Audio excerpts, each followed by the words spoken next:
we're down here.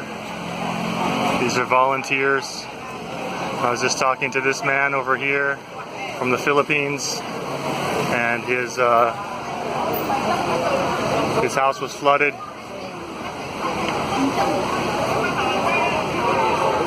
Okay, bye-bye. Hey, good luck. Okay. And it's kind of the central area to help out.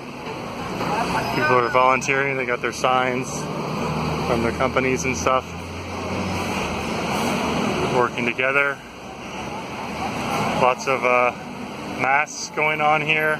People are probably worried about disease. There's some dengue fever going on here in the city. So people are probably worried about that, and just the smell of just rotting garbage. It's not so bad, but it's not good either. So